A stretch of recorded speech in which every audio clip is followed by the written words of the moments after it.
Good morning, guys. Okay, so we're looking at a floor right here that's already been done, and this is a perfect example of why the big box store epoxy systems are not really epoxy. And you can see it's all failing.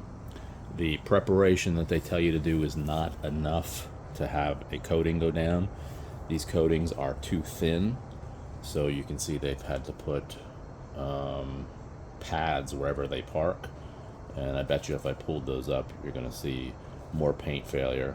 And it's a paint. It's really a modified epoxy, a glorified paint. So the system is just too thin.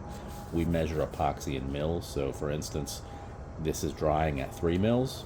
Our system should be 30 mils at least, which is a big difference. It's 10 times the floor.